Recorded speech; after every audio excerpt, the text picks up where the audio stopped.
É uma doença crónica, diz a Organização Mundial de Saúde, ou seja, vai ficar para a vida. E um problema de saúde pública. Quantos não sabem que estou a falar de obesidade infantil? Quantos não têm noção de que uma criança de 5 anos com obesidade terá menor qualidade e expectativa de vida do que uma criança da mesma idade não obesa? Quantos não sabem que as células gordas, quando crescem, não desaparecem? Quantos têm consciência de que o problema da obesidade infantil é, na verdade, um problema dos adultos? Eu sou o Aurélio Gomes e hoje no Pode Pensar, que gravamos em vésperas do Dia Mundial da Alimentação, que se celebra a 16 de outubro, trago ao microfone do podcast da DEC Proteste o labirinto que é a problemática da obesidade infantil.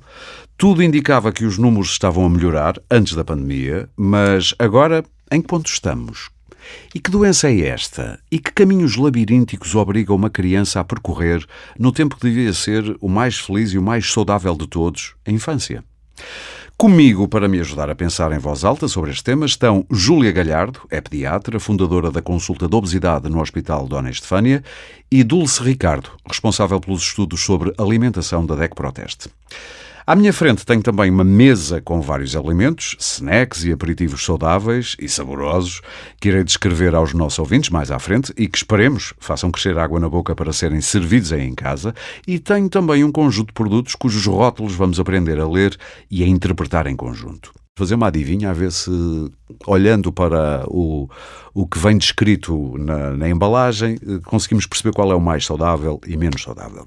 Portanto, isto hoje promete. Bem-vindas às duas e aos nossos ouvintes. Eu começo já por si, Júlia Galhardo. Faça-nos o retrato da obesidade infantil em Portugal através dos seus olhos, ou seja, dos casos mais do que dos números oficiais. Os casos das crianças, das famílias que lhe passam pelo consultório e, por exemplo, hoje, com o que é que se deparou, se for o caso, há algum denominador comum? Claro que sim. Mesmo não me pedindo números, eu acho que é importante que as pessoas saibam que 1/3 da população portuguesa em idade infantil tem excesso de peso, sendo que... Um terço, portanto 33%. Sendo Quando estamos a falar de infantil é bom definir barreiras. Idade pediátrica, portanto até aos 18 anos. Até aos 18 anos? Sim. 1/3? 1/3. Obeso? 1/3 com excesso de peso. Obeso cerca de 10%. Ok. O que é imenso. Portanto, numa turma é fácil de perceber quantas pessoas terão excesso de peso. Pedindo-me para descrever o que é que eu vejo todos os dias. Todos os dias eu vejo pessoas que sabem pouco de nutrição, achando que sabem alguma coisa. Muitas das vezes a informação que têm sobrepõe-se e uns sítios dizem uma coisa, outros sítios dizem outra e a informação passa a ser desinformação. Estamos a falar da influência dos influencers e coaches que não são nutricionistas, na maior parte dos casos, sim, e que espalham informação assim. Tal e qual. Okay. Estamos a falar precisamente disso. Estamos a falar da internet, estamos a falar daquilo que lá está e aquilo que é de fácil acesso e depois quanto mais peso social, digamos assim, peso como mídia têm as pessoas, mais credibilidade passam a ter, mesmo que a sua formação em termos de nutrição e em termos destas temáticas seja nula. Portanto, isso não importa, porque se aquela pessoa diz e consome e come, certamente que é bom e é saudável. Se e é uma melhor. Atriz que eu conheço das novelas, logo vou-lhe dar quase uma ilimitada credibilidade e passo a aceitar tudo o que ela me diz como verdades absolutas. Sem dúvida. Isso depois é um problema no consultório, imagino. Claro que sim. Oh, doutora, então isto não é saudável? Tal e qual. Mas a não sei quantas disse que sim. Mas não sei quem come isso todos os dias. E o ator e a atriz, que podem ser portugueses ou não, não importa, fazem até propaganda, que é uma palavra assim um bocadinho pesada, propaganda disso. E é muito mais difícil desconstruir... Mas a palavra é correta, porque muitas vezes são pagos para dizer aquilo. Pois são. É muito mais difícil desconstruir uma ideia do que construir uma ideia boa. É muito mais difícil desensinar para ensinar novamente. E fica muito complicado. E fica muito complicado até, então, na pandemia, mas tudo aquilo que se passa agora em termos de preços é muito complicado. E um dos meus grandes desafios nos últimos anos foi provar às pessoas quanto é que custa uma sopa feita em casa. Quanto é que custam? Quer convencer-nos? Agora Quero, aqui. Então, força. Convença-nos num minuto, não é? Exatamente, convença-me num minuto. Então, Mas não me tem que convencer, eu sou sopeiro naturalmente. É sopeiro, eu também. Eu adoro muito. sopa de vegetais, essencialmente, sim. Uma sopa que leve batata, seja ela doce, seja ela batata normal, que leve outro tubérculo, que pode ser, por exemplo, a cenoura, que depois vamos conforme as cores, que é aquilo que eu sempre ensinei às pessoas, que cada cor tem os seus nutrientes, os seus sais minerais e as suas vitaminas. Quanto mais colorido, melhor. Mas o tutti como é que é? O tutti ligumi, como eu às vezes brinco, o tutti ligumi não é boa ideia. Ai não? Não. Já estou a aprender uma coisa. Não é boa ideia, não é em termos nutricionais, é em termos de palato, porque depois de comer todos os dias a mesma coisa, ninguém aguenta. Pois tem razão. Não é? Posso comer hoje verdes e amanhã vermelhos e não misturar todos os dias a mesma coisa. Pode misturar, por exemplo, se hoje põe a cenoura, para a próxima põe a abóbora. Se hoje põe o alho francês, a parte branca, no outro dia põe a cenoura, perdão, a cebola. E depois o pimento vermelho. E vou variando. O pimento vermelho é sopa um bocado esquisito. Mas, por acaso tem razão, não sei porque é que disse isso. Mas pode ser a beterraba, que é vermelha. Sim. Isto, ir variando. Ora, se eu tiver isto em casa e se eu fizer uma sopa e distribuir pela minha família, sei lá, uma família com 2 filhos menores, o pai, uma mãe e 2 crianças, quanto é que me rende esta sopa? Quanto é que custa esta sopa? E se a seguir tiver uma proteína, que até pode não ser proteína do filé mignon mais caro do supermercado, mas até pode ser um produto de lata, pode ser um bom atum em água, de preferência com pouco sal. Tem ali os ômega 3, a vitamina D, a proteína boa. Tal e qual. E eu já tenho, por um lado, a parte de hidratos de carbono, sais minerais, vitaminas, falta-me a proteína que vou buscar. E a gordura saudável. E eu consigo que as pessoas, o ovo também, por exemplo, que comam saudável e não gastando fortunas e não indo àqueles sítios do supermercado, desculpe uma expressão, tudo XPTO e tudo com gojis e chias. Exatamente, estamos aqui a falar de legumes acessíveis, se bem que são todos mais caros, mas é o tempo que vivemos. Sim. E estamos a falar de ovos, estamos a falar de latas de atum. Claro, portanto, não estou a falar de salmão, da Noruega, gourmet, fresco. Exato. Não estou, mas se for, agora até descobri há pouco tempo que até há latas de salmão, que era uma coisa que eu desconhecia. Sim. Conseguimos. A questão é que dá trabalho. Dá trabalho. Cozinhar. E hoje ninguém quer, aliás, vê-se à hora de jantar, quem circula nas cidades percebe a quantidade de motinhas de entrega de comida em casa. Tal e qual. Sim. E aquilo que eu vi há anos atrás em Inglaterra, que em Portugal era impensável, que é antes da hora da refeição ir buscar uma salada já pré-feita ou qualquer coisa que já está pré-feita, eu pego no carrinho e vou para casa e como. Atualmente, a quantidade de oferta nos supermercados e a quantidade de procura é abissalmente maior.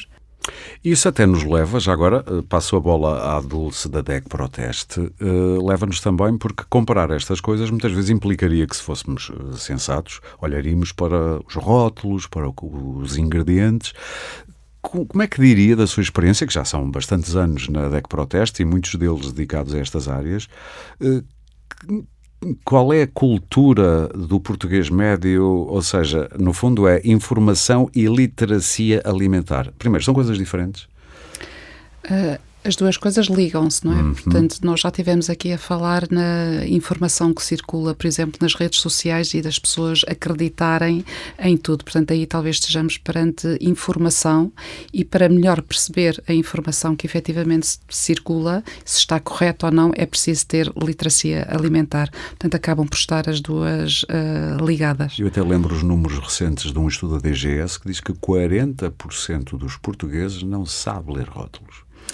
Exatamente. Isto quer dizer exatamente o quê? As pessoas sabem ler português, portanto olham para lá e sabem ler, mas não entendem o que está lá escrito. É isto que isto quer dizer, não é? A questão é essa. Portanto, já há muita informação nos rótulos. Interpretar a informação que lá está é que é difícil. É preciso um curso. Para a maior parte. Às vezes dizem que temos de levar um nutricionista efetivamente no bolso para ir às compras, não é? Portanto, a lista de ingredientes, que é uma das informações principais que os consumidores leem nos rótulos, ainda é mais ou menos, mas já se entende melhor. Já percebi que a maior parte das pessoas que eu conheço não sabe, por exemplo, numa lista de ingredientes, o primeiro ingrediente é o que tem maior quantidade e o último é, portanto, aquilo vem por ordem decrescente de incorporação. Sim. Exatamente. É uma coisa básica, mas que nem toda a gente sabe. Nem todos sabem, pois. Mas algumas pessoas ainda se vão safando realmente lendo a lista de ingredientes. Mas depois há truques também da indústria alimentar. Em vez de pôr açúcar, pôr aqueles nomes de dextrose, xarope de milho, maltodextrina, não estou enganado? Sim. Até eu que sou mais ou menos interessado no assunto de gaguejo. Portanto, imagino que para uma pessoa que tem mais que pensar, venha às 8 horas do trabalho a correr para ir buscar qualquer coisa, tipo maltodextrina, não me interessa. Quero lá saber. Exato, sim. A maior parte das pessoas não sabem que o açúcar pode aparecer, digamos que disfarçado sobre uma série de nomes, não é? Portanto, temos a dextrose, temos a frutose, temos o maltitol, xilitol, portanto, são tudo categorias, são tudo açúcares diferentes, mas que não deixam de ser açúcar. Alguém uma vez me disse, não são todos assim, mas se tiver OSE, em princípio é um açúcar. Sim, o OSE e os OLs. Os OLs também, okay. Exatamente. Já é mais outra. Terminada em OL. O maltitol, o xilitol, sim. Portanto, são polióis, aquilo que se designa de polióis. E a pessoa tem de estar muito bem informada sobre se pode ingerir, as quantidades a ingerir. Por exemplo, estes que acabam em OL, os polióis, se for consumido em excesso, tem um efeito laxativo. Sim. Portanto, é tipo edulcorantes, também os edulcorantes também têm esse efeito. Os edulcorantes, alguns também podem ter esse efeito, outros podem causar, por exemplo, reações alérgicas. Portanto, a pessoa tem de saber exatamente o que é que está a ingerir e se pode ou não ingerir, não é? Por exemplo, o aspartame. O aspartame tem de dizer na rotulagem que contém uma fonte de fenilalanina. Fenilalanina, exatamente. Que são para as pessoas fenilcetonúricas, portanto, que é uma condição médica. Que é uma condição médica. E, portanto, não conseguem degradar, vai-se acumulando no organismo e depois com uma série de efeitos adversos. Mas convém que as pessoas, de facto, estejam cientes do que é um açúcar, as diferentes formas segundo o qual pode ser referido, e mesmo o mel que a maior parte das pessoas acham e é um produto natural, mas não deixa de ser também um açúcar. Ver diabéticos, eu adoço tudo com mel. Eu ouvi isto no outro dia num café e pensei, ai meu Deus... Exatamente, é por aí que se entra. Sim, é exatamente. Que é natural. Não, mas está cheio de açúcar. Mas sabe que é essa a questão que também muitos consumidores têm. Portanto, mesmo nas designações natural, quando aparece o natural escrito num rótulo, eles acham que aquilo não pode ter mal nenhum, não pode ter açúcar em excesso, gordura, nada. Portanto, tomam aquilo como uma verdade absoluta e é um produto bom. Não esquecer que o açúcar é natural no sentido que não é fabricado sinteticamente numa fábrica. Aquilo é extraído de vegetais. Da cana ou da beterraba. Da beterraba e pronto. Portanto, pode dizer-se que é natural. Sim, mas lá não por quer dizer natural, que faça bem. Exatamente. Tem Portanto, são calorias vazias, o açúcar, a sacarose que está a ser dada e que a pessoa não necessita em doses muito elevadas. Ou seja, não é para retirar totalmente, não é? Sim. Porque dá energia, mas em quantidades elevadas está ligado a uma série de doenças, diabetes, obesidade, entre outros. Os arautos da chamada boa alimentação costumam dizer, não, mas os açúcares não processados fazem muito bem porque têm muitos minerais e não sei o quê. Eu diria que sim, é provável que tenha lá os minerais porque aquilo não foi processado, mas devem ser em quantidades, diria eu, quase desprezíveis. Falta-lhes o mais importante, falta-lhes a fibra. Tudo aquilo que nós vamos buscar e que tem muito açúcar tem fibra, mas nós pegamos na fibra... Está a falar da fruta, por exemplo. Da fruta, da própria cana-de-açúcar. Para comer um cubinho de açúcar, daqueles que se podem pôr no café, quantas canas tem que roer? Para processar aquele cubinho, não é? Para depois dar aquele só cubinho. Que a fibra vai para o lixo. A beterraba, de onde se tira o açúcar, o grosso da beterraba, da fibra, vai para o lixo. E está a falar da fibra porquê? Porque é que ela é importante? Eu sei porque é, mas quero que me diga. Porque a absorção, a digestão e a absorção são muito mais lentificadas e parte da absorção desse açúcar não é realizada. Ou seja, se eu comer uma maçã que está carregadinha de frutose, é verdade, sim, que é um açúcar, a pectina ou a fibra, enfim, da maçã impede que eu absorva parte desse açúcar. Tal e qual. E o que é absorvido é mais lento. Mais lento, portanto não faz um pico de insulina e a seguir não tem uma hipoglicemia a seguir. Mas quando come açúcar num bolo, aquilo vai direitinho para a corrente sanguínea. Exceto, e são dois males, se estiver carregadinho de gordura. Se estiver carregadinho de gordura, uma coisa influencia a outra, portanto a digestão é mais lenta, a absorção é mais lenta, o pico não é um pico, é uma lomba, como eu digo aos meus doentes. Mas continua a ser péssimo. Mais a gordura. Tal e qual, continua a ser péssimo. E depois nós temos uma coisa muito interessante. O nosso palato é muito engraçado. Sabe alguma coisa que seja doce e gorda ao mesmo tempo? Ou o contrário, gorda e que também tenha açúcar? Na natureza em si. Assim, de repente não estou a imaginar, porque quando estou a pensar num animal que eu coma com gordura, um animal gordo que tenha gordura acumulada, tipo, olha, uma morsa tem muita gordura acumulada até para se proteger do frio. Não estou a imaginar que tenha muito açúcar, não. Mas que venham da parte da flora. Não, nada. Nada. O abacate tem muita gordura, é uma fruta que não é doce. A azeitona tem muita gordura, não tem açúcar. E o que tem muito açúcar não tem gordura, mas nós... Ou seja, a natureza diz aí qualquer coisa. Tal e qual. A sapiência do paladar, o que é que faz? Pimba, chantilly. Não é? Uma curiosidade, sim. Pimba chantilly é uma bela frase. Curiosidade minha, e já que tenho aqui uma cientista, para todos os efeitos, eu tenho esta ideia de que, ou nós temos, eu acho que é uma ideia muito comum, de que nós, seres humanos, somos seres que ou temos aqui um defeito de fabrico, ou normalmente nós afastamos daquilo que é perigoso para nós. Ou seja, sentimos um ruído estranho, pomos-nos em guarda, vemos um leão, fugimos. Porquê é que não temos um sistema de defesa contra o açúcar, contra o excesso de gorduras? Porque aquilo é tão apetecível. Sobrevivência, energia. Percebi. Eu preciso de energia para sobreviver. Portanto, eu tenho sempre mais apetência para escolher o que é doce, o que tem mais sal, porque havia pessoas com patologia da suprarrenal e que eram predadoras de sal, que agora não vale a pena estar a ir por aí. E a gordura que tenho energia. Ora, se eu andar a cavar batatas e andar a pé, não há carros, não há nada. Tenho que fazer tudo eu sozinha. Não é? Tenho que cavar as batatas, tenho que as ir buscar, tenho que ir apanhar o búfalo, não é? Eu tenho que gastar energia, portanto, tudo o que eu ver com mais energia é aquilo que é apetecível, aquilo que o nosso hipotálamo e o nosso cérebro vão buscar. Fomos desenhados para isso, só que mudámos de estilo de vida. Tal e qual. Agora estamos sentadinhos o dia todo, mas continuamos a achar Sim. que temos que nos precaver contra a falta de energia. Tal e qual. Nós pescamos e caçamos no supermercado mais próximo. Outra coisa muito interessante é que muitos pais pensam que se o meu filho não é gordo, até é esbelto e alto e não sei o quê, portanto, mesmo que coma muito açúcar ou coisas muito gordas e com açúcar, não há grande problema, porque ele depois gasta aquilo tudo no desporto. Isso é assim? Não, de todo. E eu tenho miúdos esbeltos, como acabou de dizer, e que têm umas análises péssimas. Eu até lhe conto uma história, se me permitir. Claro. Há uns anos atrás eu seguia uma menina que tinha excesso de peso e a mãe me traz a menina e diz que aquela menina até vai comendo as coisas bem, só que come muito. Mas come o prato. Portanto, o prato não tem mal, não é? Mas come muito. Mas a outra comia batata frita, chocolate. Disse, doutora, mas ela é um palito. Sim, então traga. Vai ver que as análises dela estão piores do que esta menina. Não pode ser. Ai, pode. Eu tinha um colesterol péssimo, eu tinha resistência à insulina e era um palito. Porquê? Porque o gasto energético em calorias não retira a maleficência que causa o aumento da glicose no sangue, que vai estimular a insulina e fazer um excesso de trabalho ao pâncreas, e não vai diminuir a quantidade de gordura que circula e vai por baixo do endotélio e forma a placa da troma. Aterosclerose. Tal e qual. Isso mesmo. É só para lembrar que são canos, no fundo, grosso modo, canos entupidos e que podem romper. A ferrugem, eu costumo dizer que é como uma ferrugem que anda nos canos e entope. Diga-me, no meu tempo, eu já tenho 50 e muitos, o pequeno almoço era pão com manteiga, com marmelada, com queijo, um cafezinho com leite... Vá, assim as pessoas mais modernas, um chocolate, um Milo no leite, mas pronto. Hoje, por comparação, pioramos ou melhoramos os nossos pequenos almoços, pelo que vê por aí, até na sua consulta? Estamos mais ou menos na mesma, mas não fazemos nada. Ou seja, andamos menos a pé? Não andamos nada, nós andamos em caixas. Uma caixa na vertical, que é o elevador, e na horizontal, que é o carro.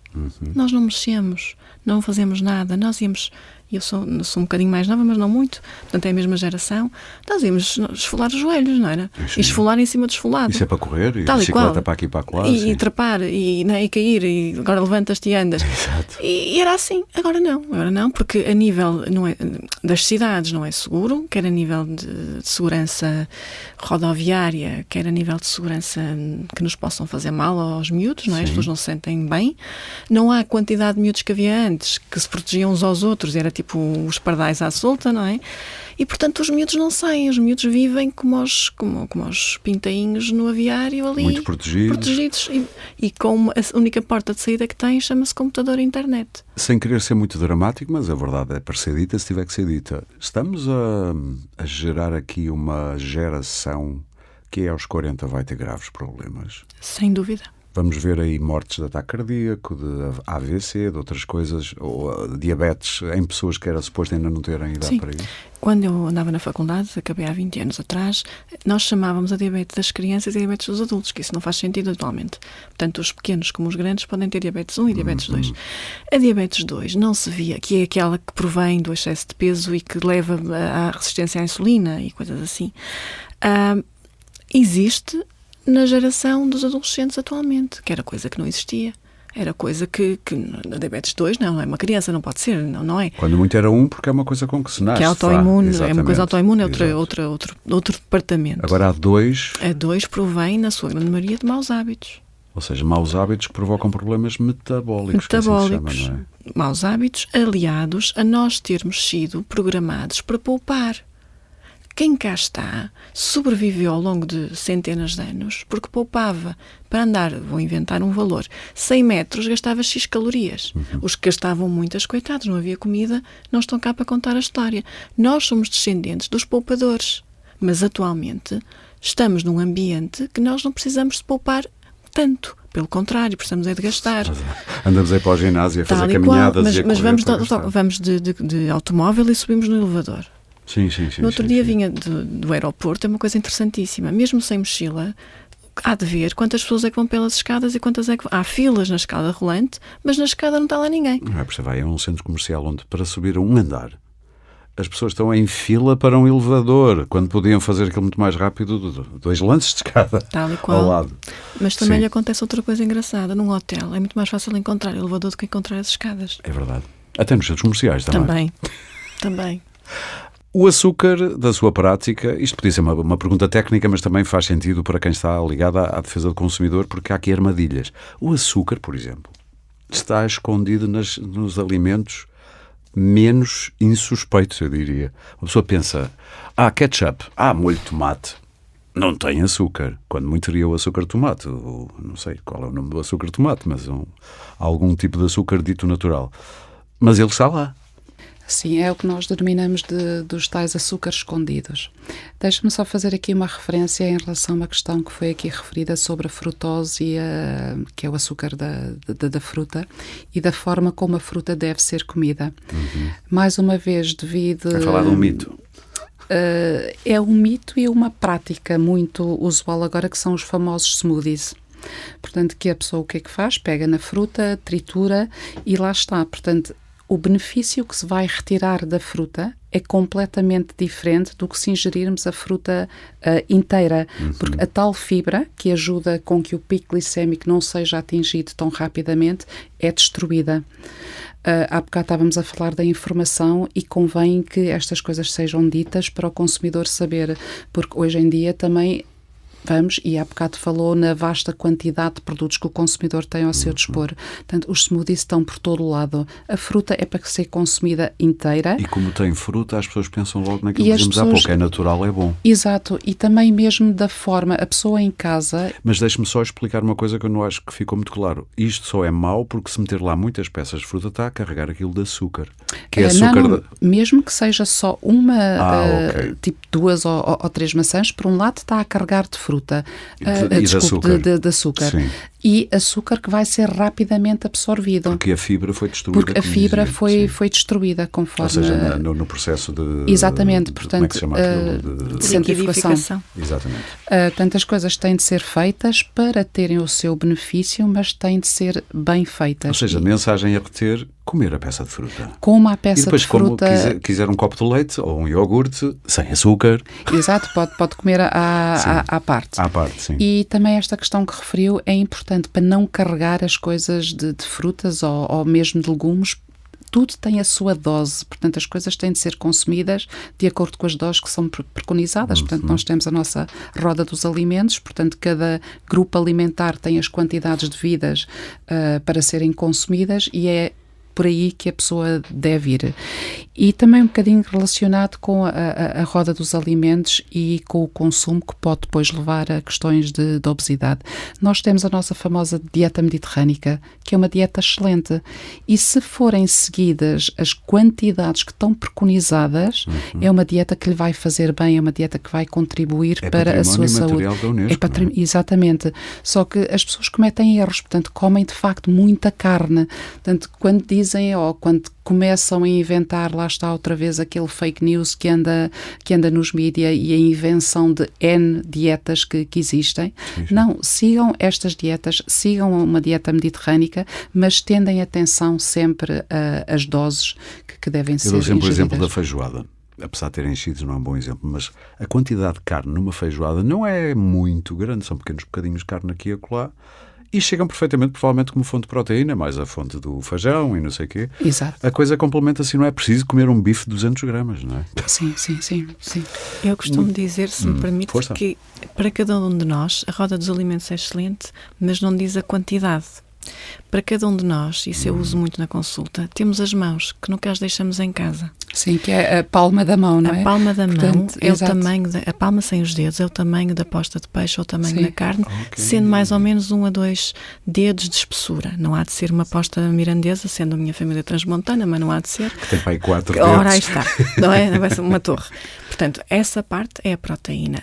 Os legumes da salada, ou os legumes... Portanto, vamos devagarinho. Portanto, palma da mão é sem peixe ou dedos, carne? tal e qual. Mais do que isso, que não. é a fonte proteica. E 2 É o dedinhos de exemplo que altura. se dá nas formações que eu dou, exatamente para explicar este excesso de consumo.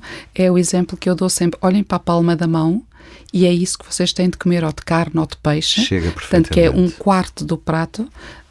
Metade do prato, efetivamente, com os legumes, portanto, a alface, a cenoura, Que etc. deve ser a maior abundância. Que não é aquilo que nós precisamos em maior abundância. E cabem nas depois duas a mãos. outra quarta. 2 mãos. Assim. Ok. As duas Exato, mãos em são 2 coxa. mãozinhas também, Ok. é mais fácil de É indicar. excelente essa mnemónica. E depois o outro quarto é de facto com o arroz, com a batata ou com as Que é também uma leguminosas, palma? que é também a palma da mão ao fechado. Vamos fazer o sumário. Uma exatamente. palma de proteína, seja peixe ou carne, ou até queijo, não sei, o que quiserem, Sim. ou atum.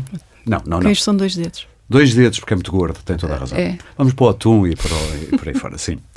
Duas palmas de mão de vegetais De A frescos. vegetais. concha, a mão em exatamente. concha. A mão em concha As duas de mãos em vegetais. concha. Isso. E depois também, outra vez, a palminha só para o arroz Só ou para o batata. arroz, para a Isso. batata, Em exatamente, que a ou para as batata é a mão leguminosas. fechada. Ok. Sim. Doutora, o gosto é moldável, ou seja, eu se der a um filho meu desde tenra idade coisas açucaradas, ele vai ficar, não digo com 100% de probabilidade, mas com uma alta probabilidade, sempre a achar que aquilo é que são alimentos que lhe apetece comer, ou isto é desconstruído facilmente? Para o açúcar não precisa, para o sal não precisa. Ele já nasceu com isso de forma inata. Ou seja, nós tendemos a gostar daquilo. É o açúcar, Que o sal chatice. é uma chatice. E a gordura. Agora, o acre, o que vem, os grelos, aquele saborinho do... Eu por acaso gosto, e Eu de também, nabo, e de sopa de nabo tal e e qual, tudo. mas quando era criança abominava aquilo. claro. Pronto. Se a nossa mãe, quando nós está grávida de nós, se alimentar de produtos acre, esse sabor passa para o líquido amniótico e o bebê engole o líquido amniótico e vai moldando as papilas gustativas. Ahá. Ok? Portanto, há estudos, O que se passa na gravidez começa logo aí. não Já- stays na gravidez, como se Tal diz e em Las qual, Vegas. tal e qual. Mantém-se para o resto da vida. Para o sim. resto da vida. E, portanto, nós aprendemos a sentir e a gostar do acre de forma muito tenra idade, ainda estamos a ser em crescimento na barriga da E a mãe. informação? Quando começamos a diversificação alimentar, é preconizado começar pela sopa e não pelas papinhas. A papinha é doce, o bebê vai gostar, sabe, parecido com leite, é fácil. A sopa, devagarinho, vai indo. E vamos aprendendo a gostar dos sabores. E é essa Não altura... açucarados. Não açucarados. No início o bebê põe a língua para fora e cospe um bocadinho e tal e É coisa. meter um bocadinho mais de cenoura, que tem mais doce. É, ou um bocadinho, e faz-se isso muitas vezes, e às vezes até Sim. se faz maçã, rala-se Exato, maçã lá e vai metido no também meio. na pontinha da colher e a coisa vai. E aos bocadinhos vai-se andando. Sim. Portanto, e porquê é que até ao fim do primeiro ano de vida as crianças vão gostando e vão comendo? Chega ao fim do primeiro ano de vida, passa a ser a dieta da família, não é? E aí passa a ser a dieta das asneiras. Portanto, a partir daí parece que de repente uma coisa que os pais tinham tudo muito direitinho, tudo certinho, as quantidades, até ao primeiro ano, até aos 12 meses, a partir daí dá-se ali um clique, que parece que é a carta da alforria, bora lá fazer o que apetece. E a coisa começa a correr muito mal. A frase é, passa para a dieta familiar. As pessoas pensam, se eu como isto, se eu como pizza e como hambúrgueres e bolachas, é o que a criança vai passar a comer. Só que não. Só que não. Só que não devia ser assim. Qual? Isto é muito complicado, eu imagino, até na sua prática clínica, porque isto não é apontar dedos aos pais, mas também é. Ou seja, intervir aqui, eu diria que deve ter tido muitos amargos de boca, por um lado, chatices, e por outro, muito trabalho, porque implica mudar toda a família, não é? Não se pode melhorar, diria eu, a alimentação da criança e os pais continuarem contra a alimentação. Isto é impensável, não é? É a consulta mais difícil que eu faço. Ups. Se vissem a cara da doutora.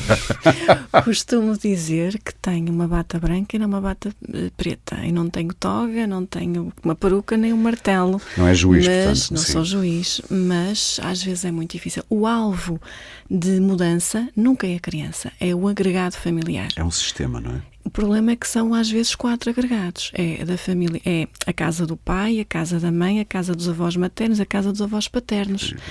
Mais a casa dele, depois. Mais a cá também. E isto fica muito complicado e muito difícil. E as pessoas a entenderem isto, e ainda hoje, por exemplo, eu escrevi para um ATL pedindo que a Direção-Geral de Saúde, a Organização Mundial de Saúde, preconizam determinados alimentos nos lanches da manhã, nos lanches da tarde. Nas para escolas? Todos. Para crianças. Sim. Para crianças existe na DGS a lancheira escolar que é passível de forma gratuita de ser consultada. E eu falo para todos. Eu não ia falar para aquela criança específica que tenho à frente, até porque eu não quero que para ela seja diferente, porque era essa a proposta que eu tinha da família. Não quero.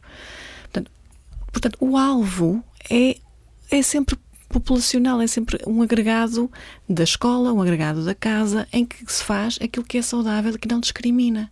E é aí que vem aquela conversa de há bocadinho. Mas o outro é pequenino, é magrinho, portanto, eu não vou dizer o nome, sim, mas aqueles, os cereais com chocolate e o leite achocolatado e isto e aquilo outro, não tem mal, ele é magrinho, coitadinho, depois vem coitadinho. Coitadinho, vamos tirar este prazer. E depois é o inho. Eu costumo brincar a dizer que o inho em português é água benta, que é quando nós fazemos as neiras, é o inho, não é? É o cafezinho, o chocolatinho, não é? A continha. Também, essa é a parte pior. Não é? É o inho, coitadinho. E eu confesso-lhe que estas coisas assim me fazem muita confusão. Mas imagina, consegue perceber se as suas palavras têm efeito ou se os pais dizem que sim, pois vão para casa e fazem o que lhes apetece, porque é médica, lá está ela. Ora, agora mudar tudo. Na primeira consulta eu não começo a mudar tudo, eu vou por etapas, porque senão... Tem que ser esperta, não é? Senão é uma batalha perdida. Eu tento ser o esperto espanhol, mas com o esperto português ao mesmo tempo. Vai metendo ali o vírusinho, não é? Vou metendo, porque vai aos bocadinhos. Claro. Portanto, a primeira coisa que vamos mudar é isto. Portanto, esta até à próxima consulta vamos mudar isto, isto e isto. Depois faço uma festarola. Se na consulta a seguir tiver sido assim, a coisa mais espetacular, se tiver sido nada, pronto, não correu bem, mas... Ou seja, os passos seguintes são sempre determinados pelo sucesso ou insucesso dos primeiros passos. Tal e qual. Mas às vezes confesso-lhe que quando é a quarta, quinta, sexta, sétima e não sei... Sim, às vezes estou a perguntar, olha, o que é que vem cá fazer? O que é que espera de mim? O que é que quer de mim? E o que é que vão lá fazer? Porque se não mudam coisas em casa, continuam a ir à consulta para quê? Se não mudam, mas não é? Eu sei para quê. Para terem sempre a frase de, mas ele até anda na consulta da obesidade. Portanto, eu preocupo-me. Ou seja, defender o seu papel de pai, porque no fundo sentem-se inseguros com isso. Completamente. E aí sentem-se atacados por nós. Porque percebem, bem, eu é que estou a fazer isto tudo mal, ou algumas coisas mal. E eu imagino que muitas vezes até estamos a lidar aqui, pelo menos até imagino pais com muita vontade de mudar, mas eles próprios, com hábitos tão antigos, que lhes custa, eles próprios, provavelmente mudarem para uma coisa mais saudável, porque vão sentir falta daquela alimentação que faz tão mal, não é? Tal e qual. E depois há o papel da sogra. A sogra é sempre uma desgraça. Os avós são os queridos, são os doces. Eu gosto imenso de avós. Mas a culpa é deles, porque eles vão lá comer chocolate. Porque é o docinho, é o miminho, ok? Pronto. Mas aí eu peço aos avós para verem também, porque há muitas formas de acarinhar e dar miminho sem ser pela comida. Podem ensinar coisas, contar como é que era no tempo deles, mostrar-lhes coisas. E os miúdos adoram, brincar com eles, que é coisa que os pais não têm tempo. Sim. E eles sentem esse mimo. E é isso que Claro. vai ficar na memória. Se nós, cada um, pensar nos seus avós, o que é que nos ficou na memória, se calhar são coisas destas. Exatamente. Não é tanto, eu não me lembro dos bombons que a minha avó me dava, nem sei se dava, lá está, ficaram as conversas, as coisas interessantes. Dulce, olhando para os últimos, 10, 15 anos, houve uns avanços interessantes, quer na discussão, na aproximação entre, por exemplo, entidades como a DECO ou o Governo e com fabricantes de alimentos, numa tentativa de, mais do que legislar, se bem que há legislação sobre o açúcar, por exemplo, nas bebidas, falta-me a palavra, açucaradas, sim, tipo Coca-Colas, Fantas e por aí fora. Mas tem havido uma tentativa de, no fundo, sensibilizar a indústria para melhorar a qualidade nutritiva dos seus produtos. Por outro, há também preocupações, por exemplo, com o Nutri-Score, que é facilitar a vida a quem tem consumidores que têm que tentar perceber o que é que têm à frente, se é bom, se é mau em termos nutritivos. Qual é o balanço que faz do caminho que estamos a fazer? Parece-lhe que estamos a ir à velocidade que devíamos, parece-lhe que estamos a ir na direção certa. E eu junto a esta pergunta uma consideração interessante que vi numa reportagem da SIC de há uns anos, em que uma nutricionista da Nestlé, fabricante de muitos produtos alimentares processados, dizia, sabe que isto é uma equação muito complicada para nós, porque por um lado queremos manter o sabor e o lado apelativo destes alimentos, ou seja, não queremos defraudar os nossos consumidores habituados a isto, e por outras preocupações com a saúde. E a verdade é que a gente olha para os produtos e eles não mudaram assim tanto. Talvez tenham diminuído um pouco de açúcar, mas na volta para compensar aumentaram na gordura. Balanço disto. Eu faria um balanço positivo, mas conforme disse, ainda muito mais há para fazer. Portanto, nestes últimos anos o que nós temos visto é que em alguns produtos, nomeadamente os refrigerantes, alguns bolos, alguns iogurtes, apesar de ainda haver muito a fazer, os teores de açúcar têm vindo a diminuir, mas muito baixo. Aliás, existem metas que estão definidas até 2022 e depois 2025 para certas categorias de alimentos e que tem de haver este baixar do teor de gordura e de sal. Portanto, temos estado aqui a bater muito no açúcar, coisas, exatamente, mas é a gordura, o sal e o açúcar que são os inimigos e causadores das principais doenças que existem. Portanto, tem havido uma vontade muito grande dos fabricantes e tem-se assistido a uma reformulação dos produtos. Portanto, nós quando vamos publicar os nossos artigos temos de sempre ir ver e verificar se nesta fase agora está a haver um boom muito grande de reformulação. Deveria de facto ser mais rápida, mas está a haver um grande interesse por parte dos fabricantes. Provavelmente não é mais rápida até para as pessoas se irem habituando lenta e era isso que eu ia dizer a seguir. Portanto, o paladar Sim. é conforme se diz, o paladar educa-se.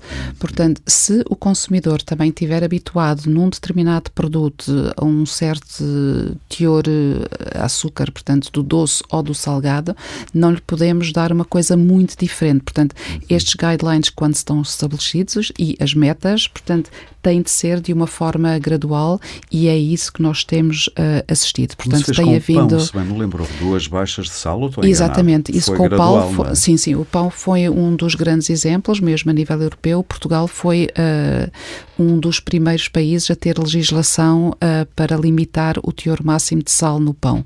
Portanto, E hoje já ninguém repara. Tirando a minha mãe, que continua a reparar, mas é um caso excepcional. Sim, mas em lá geral está, já ninguém repara que o paladar de facto educa-se e tem havido um papel positivo na indústria nesse sentido.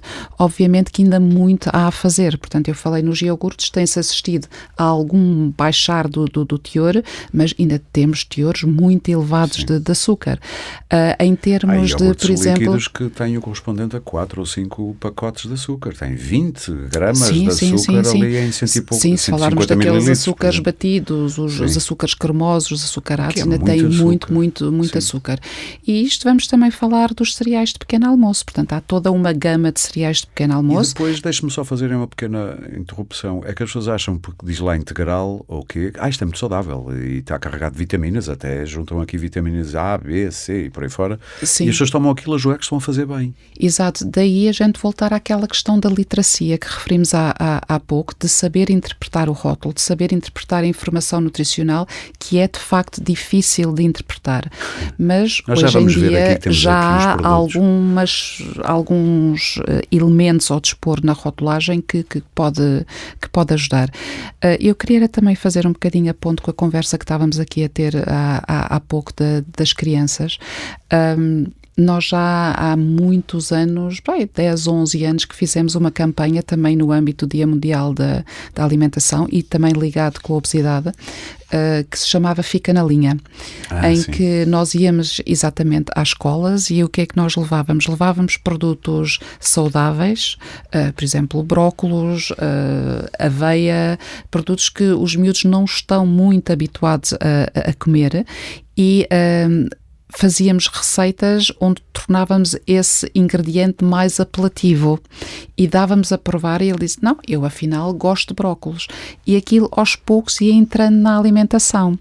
E depois o feedback que nós tínhamos dos professores era interessante, em que no dia seguinte os pais iam lá a dizer, olha, hoje o meu filho pediu-me para fazer X. Aqueles brócolos. Exatamente, lá está. Portanto, é de facto difícil, mas eu acho que tem de haver aqui um trabalho até concertado por parte das escolas, a passar a informação às crianças, as crianças aos pais e de facto haver depois aqui uma colaboração dos pais com as crianças. Isso é importante porque, eu já agora junto ao que acabou de dizer, uma coisa só para meter um bocadinho de medo, não é que eu seja muito catastrofista, mas a pediatra e professora da Faculdade de Medicina da Universidade de Porto, Carla Rego, escreveu no Público, no jornal, um artigo e eu cito, e estou a citar, atenção, isto não é plágio.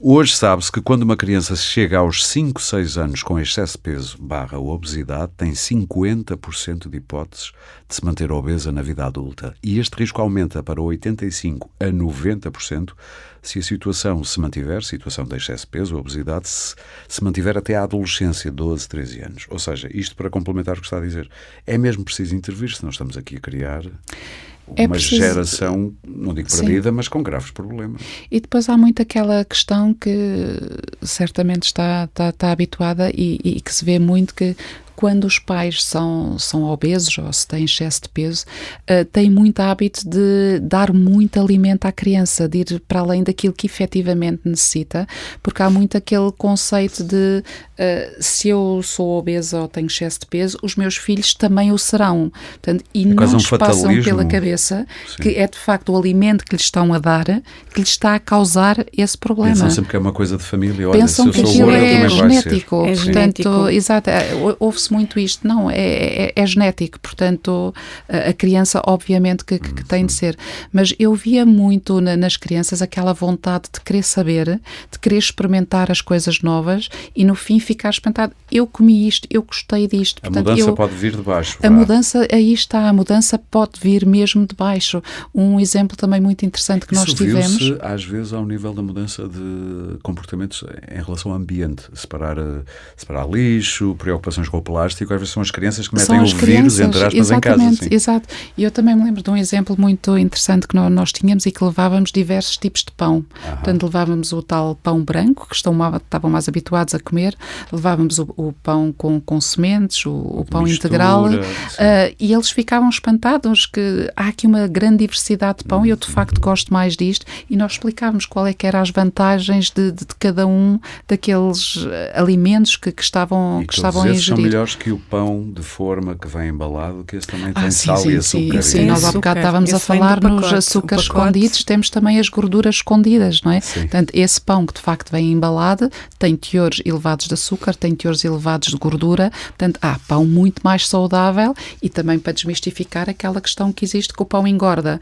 O pão não engorda, portanto, o pão são hidratos de carbono complexos, portanto, ajuda muitas vezes a saciar aquilo que se põe em cima, sim, isso é que engorda, não é? Exato. É um pouco como os molhos. É como os molhos. Se for um bocadinho de azeite e vinagre até é bom, agora se for sim. daqueles molhos cocktail e molhos disto e daquilo, a quantidade de açúcar que existe nesses molhos também é enorme. Doutora, diria que uma abordagem a problemas destes na volta ganharia se fosse multidisciplinar, quando me diz que tem muitos casos de pessoas que resistem à mudança, mas continuam a ir, mas continuam a resistir. Sei lá, psicólogos, isto às vezes, a ligação que temos à comida como fonte de, às vezes, do único prazer que temos na vida, ou que as pessoas sentem como isso, na volta ajudaria a ter uma abordagem mais completa aqui.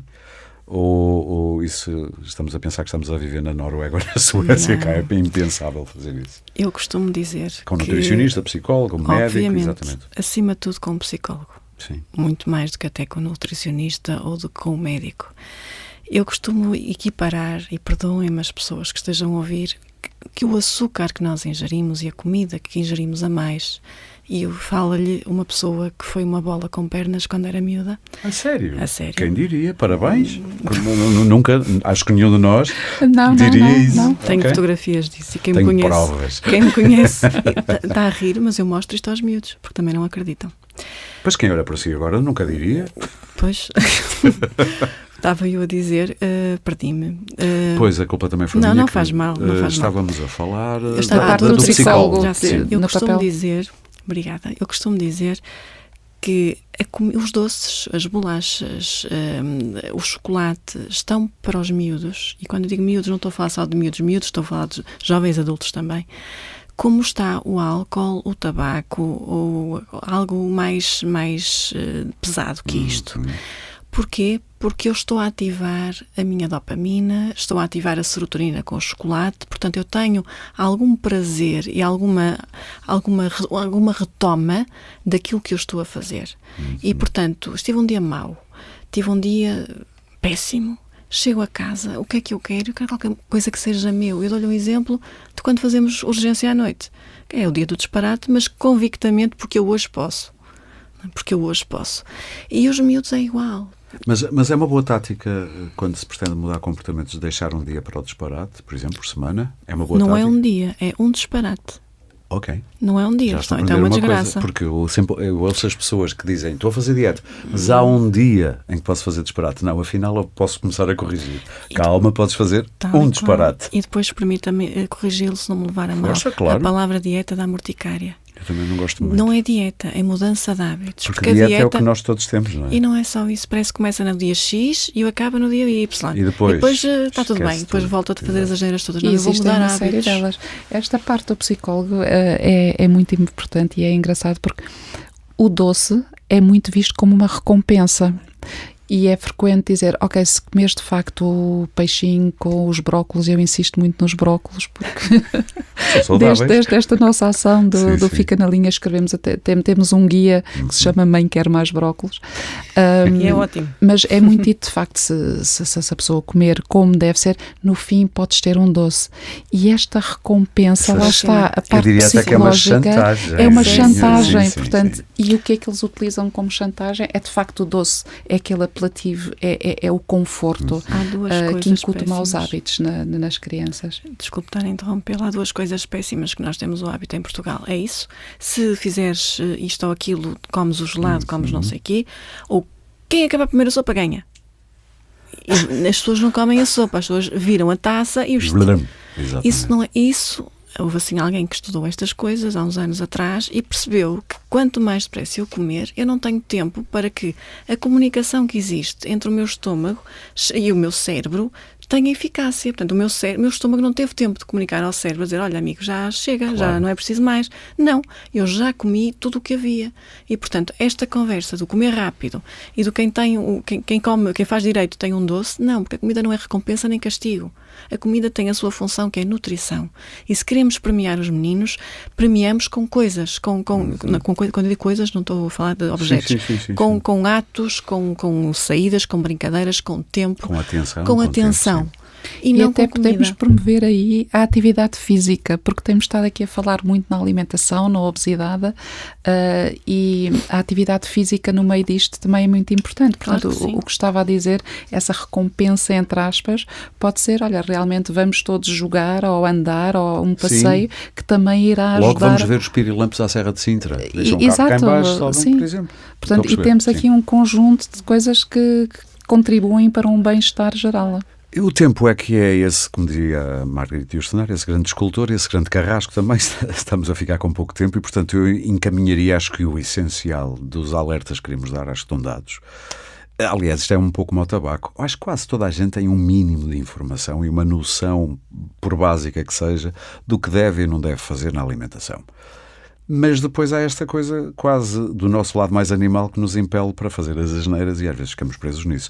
Mas isto para dizer, temos pouco tempo e eu era capaz de avançar para para um consultório de DEC-Proteste, mas vamos aqui desmontar alguns mitos. Por exemplo, devo escolher o pão porque engorda. É um mito que eu ouço pessoas a dizer, estou a fazer uma dieta, voltando à dieta, e deixei de comer pão. Ou hidratos de carbono. E eu penso assim, eles fazem de falta, mas pronto. Era o que eu referi há pouco, portanto é exatamente um mito, tem estes açúcares complexos. E as duas podem responder, estejam à vontade. Que nos ajudam exatamente com a questão da saciedade. Portanto, sim, é exatamente um mito, o pão não engorda. Lá está, portanto, tal como aquele exemplo... Muito é pão, sim, claro. É como aquele exemplo que estávamos a dar sim. há pouco do prato, portanto, fazendo o paralelismo com a mão, com a palma, não é para comer em excesso, portanto... Sabe onde é que eu reparei há pouco tempo que nós realmente engordamos? E é uma imagem assim genérica. Foi ao ver um documentário de Lisboa, anos 40, na Baixa, e ver as pessoas a passar. As pessoas normais, lisboetas normais. E mesmo mais velhos, não via gente gorda. Era tudo gente magra, ou 90% das pessoas que apareciam à frente da Câmara, que era uma Câmara fixa, salvo erro ali na Praça da Figueira, e pessoas a passar para lá e para cá. E assim, caramba! Quantos carros é que viu? Muito menos que agora, sim, mas isso é incomensurável. Mas eu lembro de ter pensado, mas era tudo magro, até as pessoas mais velhas, apesar de corcovadinhas e não sei o quê, mas magras. Hoje vemos de tudo. Não quer dizer que seja tudo a excesso de peso, mas vemos essa diferença. Produtos light não engordam? Isto é outro mito. O que é que quer dizer light? É do inglês, tanto pode querer dizer luz como leve. Mas é isso que as pessoas não sabem. Sim. Não sabem o que quer dizer integral, o que quer dizer magro, não sabem. Não é? O que quer dizer integral quer dizer que tem mais 5 gramas de fibra do que o produto original. O magro quer dizer que tem menos 30% de gordura que o produto original. Se o produto original for o queijo da serra, é capaz de não ser light. Mas está lá escrito. Light no sentido de leve. E a indústria usa estas palavras, as cores, o verde, o bege, é natural. A palavra natural, como bem disse há bocadinho, parece que é tudo ótimo, mas a cicuta também é natural. A cicuta, um tornado, também. O cancro, peço desculpa ser tão tétrico, mas é tudo natural. Não é? Portanto, estas parangonas, perdão da expressão, não levam a lado nenhum, porque as pessoas não sabem, não têm literacia para as interpretar. E como tal, dá imenso jeito ter uns cereais maus que sejam com montes de chocolate e que tenha lá escrito integral. Oh, doutora, mas até os cereais até são integrais. Está bem, e então? Isso quer dizer que o cereal pode ter lá fibra integral. Tem mais 5 viu gramas. A quantidade de açúcar que aquilo tem? Não, as pessoas não sabem. Temos que desmontar, portanto, aquela frase, que é até uma frase publicitária, o que é natural é bom, não é verdade. Mas as pessoas têm muita dificuldade em aceitar isso. Muito bem. E em relação aos produtos light, deixe-me só completar que há uma coisa engraçada que se vê, mas lá está, é para compensar o sabor. Portanto, o light tem de ter menos 30% de um determinado nutriente relativamente ao produto com o qual estamos a comparar. Portanto, pode ser light em gordura, pode ser light em açúcar. E o que é que acontece? Às vezes, quando aquilo é light em açúcar, o industrial vai compensar com gordura, para que em termos de palatabilidade nos saiba bem. Sim. E o que é que acontece? Muitas vezes o produto até acaba por ser mais calórico do que um produto que não tenha lá o light escrito. Mas pesado em gorduras. Exatamente. Okay. Portanto, o consumidor, e lá está, adiantando um pouco em relação à literacia alimentar e ao significado de leia em que é que o produto é light. Quando prometem iogurtes muito cremosos é de desconfiar por causa da não gordura. Não são iogurtes, são sobremesas lácteas. Okay. Só que tem lá escrito iogurte. Porque as pessoas acham que o iogurte é bom. E a cremosidade é excesso de gordura? Ou qualquer a maior parte das vezes é excesso de nata, havendo outros que é mais com mais proteína. Muito bem. Vamos ser rápidos. Eu não vou percorrer aqui a lista de mitos todos, não estávamos aqui para 10 horas, mas pronto. Esta é interessante. A água às refeições engorda? Eu não conhecia esta. Sim, isso também é. E bebê-la morna em jejum ajuda a perder peso. Ou seja, engorda por um lado, mas se for morna... Sim, essa é a ideia. As gorduras, a ideia que as pessoas têm é que derrete a gordura se for morna. Especialmente a questão da... Era tão fácil. E se tiver limão, sim, exato. O limão também, por causa do ácido, que também ajuda a derreter. Portanto, também é outro mito que está instalado entre nós. Eu fiquei com azia uma vez para provar à minha mãe que aquilo era, porque ela dizia-me, não, o ácido do limão com o ácido do estômago fica... Ela mais não disse ácido. isso. Fica mais ácido. Não, ela dizia o contrário. Não, vira alcalino, que isso é pseudociência. Ela não disse alcalino, não sabia, mas não interessa. E eu sabia disso, ácido com ácido dá mais ácido, não dá alcalino em lado nenhum. Isso, as reações ácido-base não funcionam assim. Não. Mas a e eu fiz a experiência e fiquei mesmo com azia 2 dias depois e provei. Mas provou. Provei, foi estúpido. Mas a questão ao ponto aqui disso. É que a pessoa se sente de facto cheia se beber água.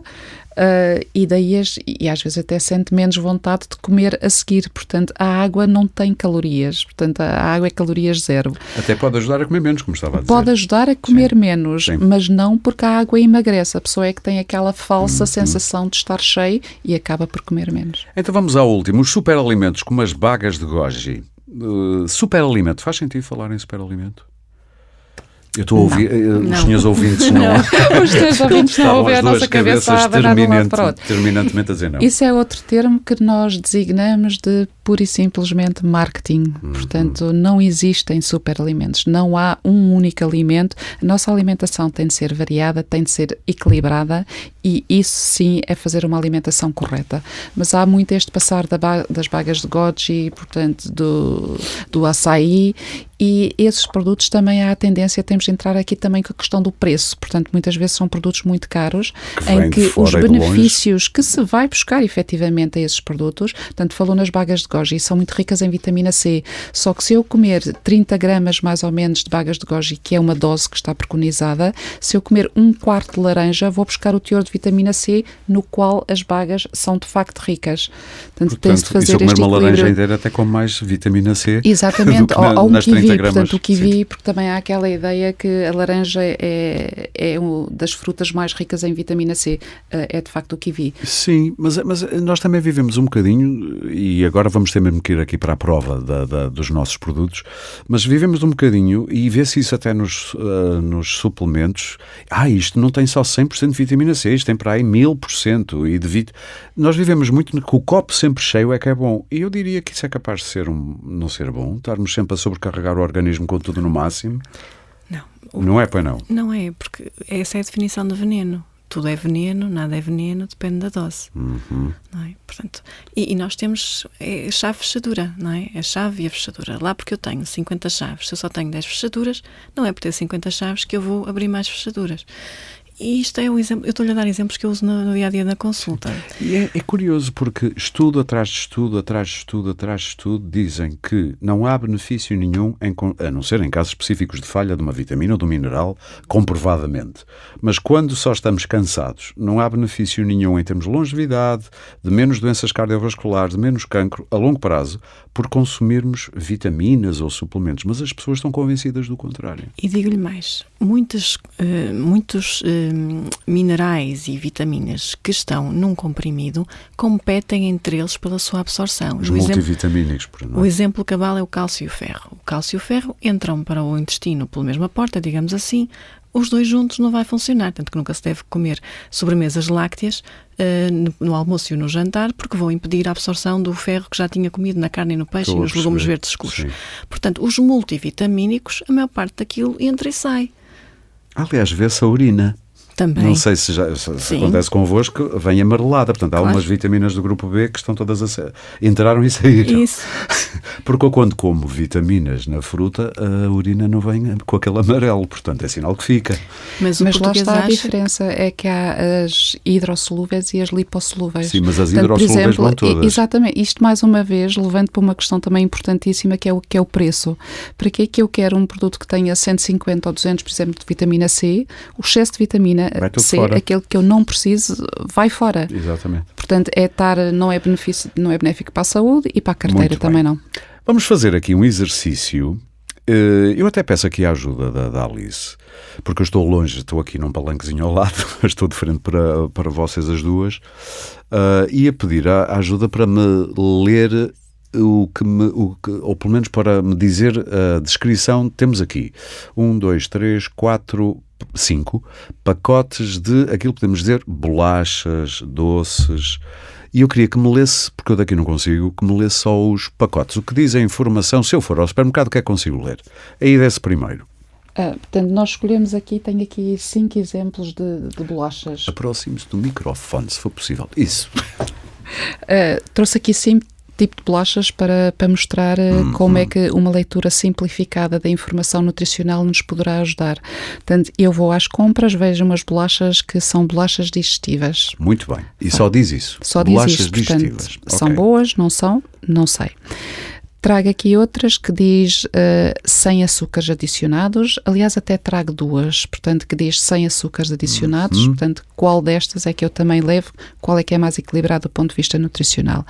Depois tenho aqui umas bolachas pequeno almoço, portanto, que é a única coisa que dizem, mas que de facto tem aqui os frutos vermelhos, os quais se relaciona muito com o saudável, portanto, com ter a função antioxidante. Vale a pena dizer que tem uma fotografiazinha da bolacha e de uns frutos vermelhos, umas framboesas ao lado. Exato, tem ali um ar bastante apetitoso e bastante saudável, que é esta imagem de marketing que também é transmitida.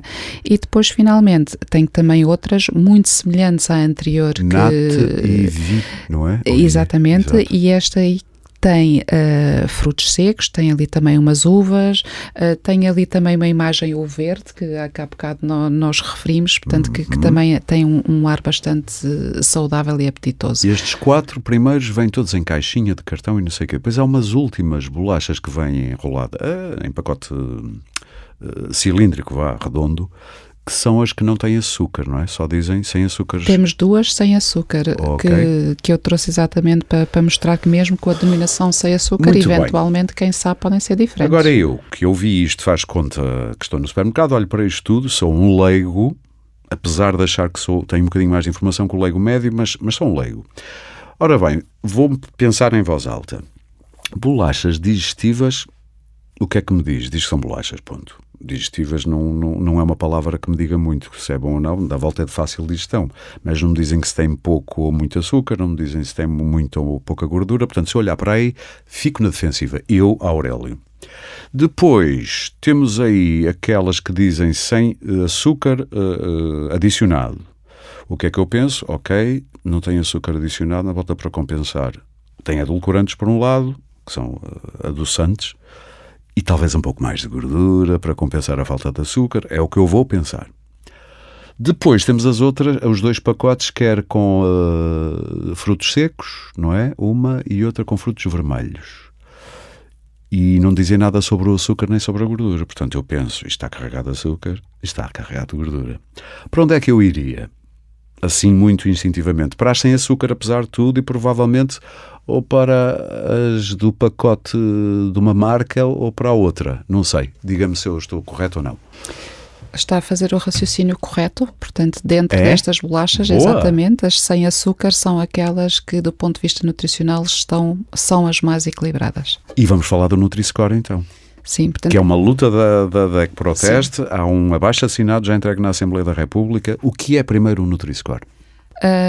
Portanto, nestas embalagens todas que eu trouxe, portanto, todas elas têm uma informação nutricional, em que tem a quantidade de proteína por 100 gramas, de hidratos de carbono, dos quais açúcares, tem as gorduras saturadas, portanto, tudo com valores e sal.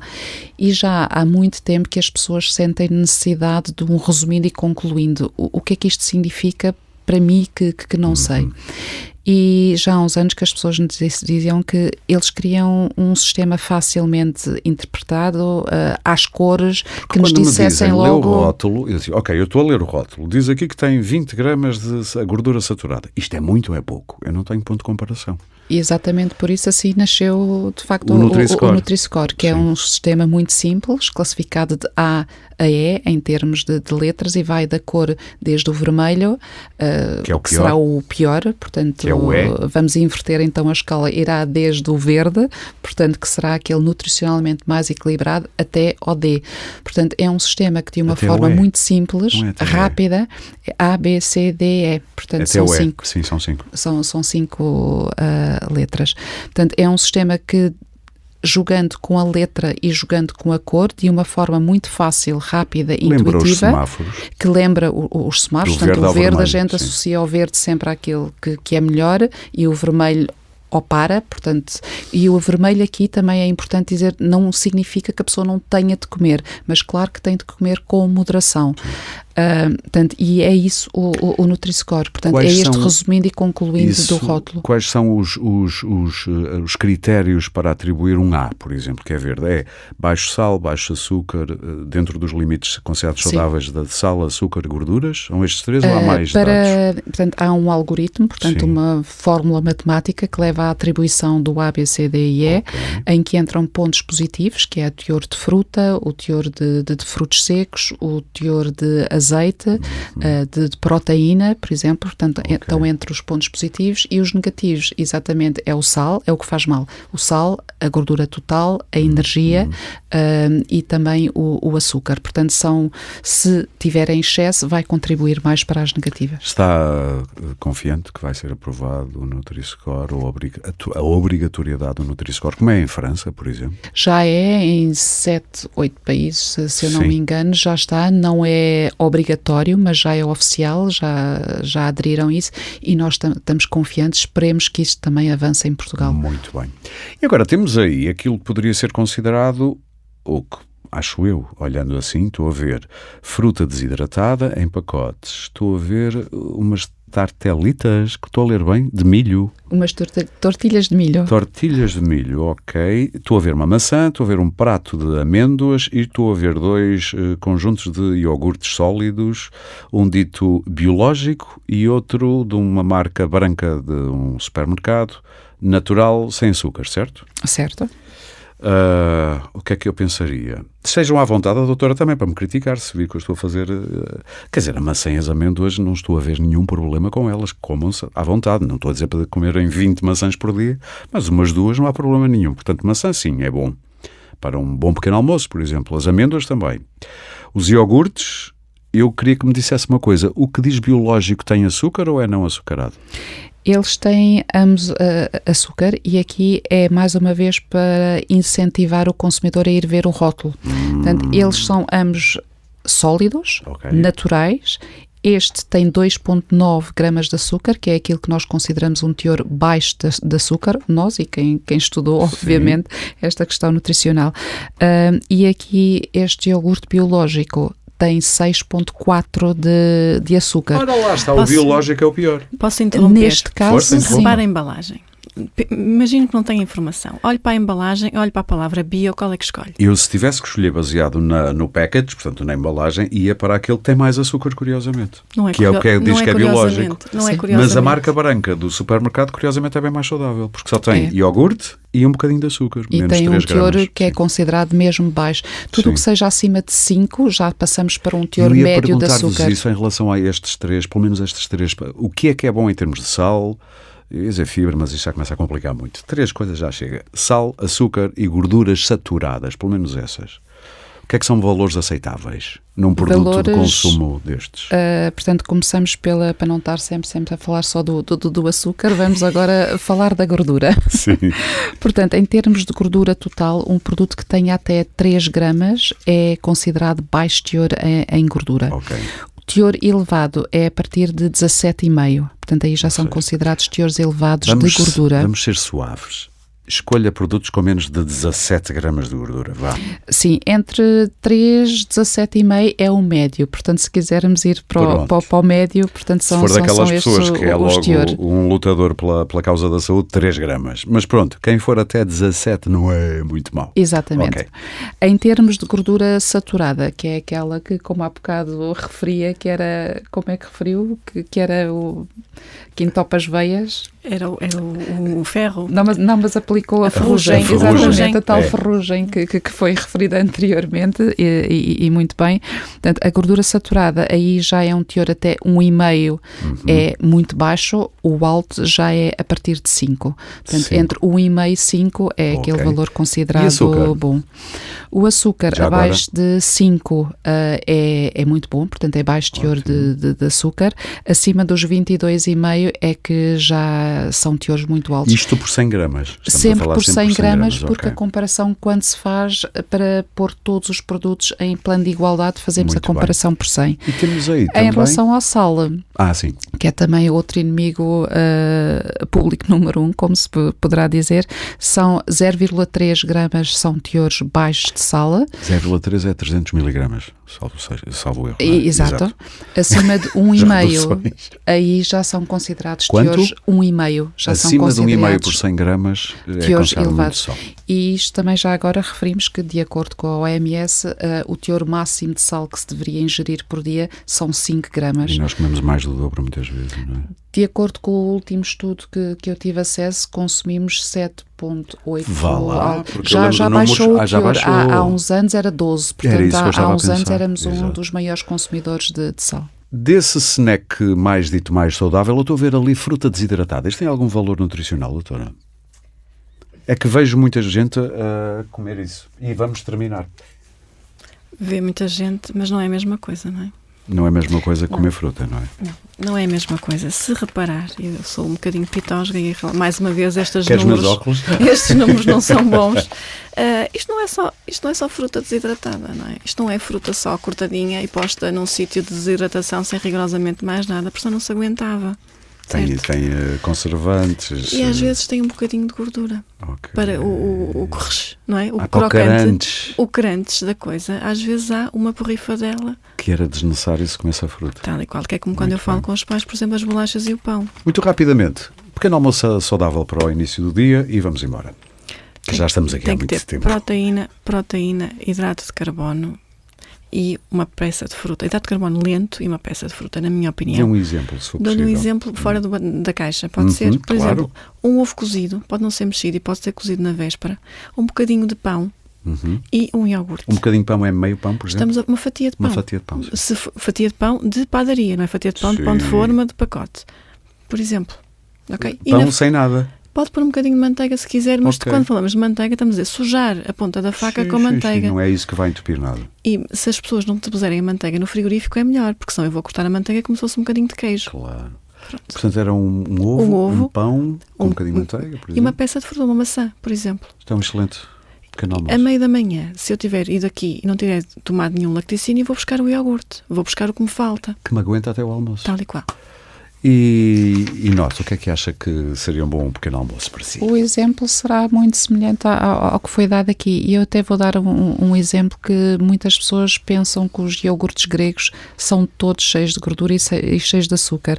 Depois destes valores que nós demos aqui como referência pelos quais se pode guiar, pode efetivamente, e há no mercado iogurtes gregos com teores baixos, portanto pode ser, por exemplo, um iogurte grego com muesli e uma peça de fruta, referindo esta questão proteica e também entrando com o pão, um pão com ovos mexidos e acompanhado também de uma fruta, uma manga ou outra fruta laminada, ou pode também ser um copo de leite, mais uma vez com um pão de preferência de mistura, por causa da fibra, e acompanhado também de leite. Quando eu digo leite, há de reparar que eu digo sempre leite e não leite achocolatado, que, estando aqui o tema, a obesidade e a obesidade infantil, que tem teores muito altos. Eu nem fui para aquela velha, já começa a ser velho argumento que muita gente de certas áreas diz: o homem é o único animal que bebe leite e não precisa. Sim, também somos o único animal que anda de avião e olha, e andamos cá. Mas não é o leite não é, na vossa opinião, e para terminar de vez, não é o inimigo que para aí se diz. Claro que não. Muito bem. E é uma belíssima fonte biodisponível de cálcio. Claro. O biodisponível levava-nos para outra conversa. Sim. É porque há cálcio em muitos sítios, mas não é tão biodisponível. Muito bem. Claro. Obrigado às duas. Eu estou aqui pressionadíssimo porque já ultrapassei em muito tempo que tínhamos para isto. Obrigado também pela paciência de nos aturarem este tempo todo a quem nos esteve a ouvir. No site da DECO Proteste, em deco.proteste.pt/produtos-alimentares, há toda uma secção dedicada às questões alimentares. É aqui que pode também conhecer os resultados dos testes aos mais variados produtos alimentares e aprenda também a descodificar os rótulos dos alimentos e o código de cores e letras de que falámos aqui hoje no Pode Pensar, o tal Nutri-Score, e que são um autêntico farol para se orientar no supermercado. De resto, subscreva e siga este podcast em Spotify, Apple Podcasts, Google Podcasts, SoundCloud, YouTube ou qualquer plataforma de podcast que utilize no seu telemóvel ou computador. Pode também ouvi-lo em DECO dec.proteste.pt. Este episódio teve coordenação editorial de Maria João Amorim, produção de Sandra Borges e foi gravado, como sempre, e produzido também nos estúdios da Índigo. O Pode Pensar da DEC Proteste regressa em breve com mais ideias para consumir.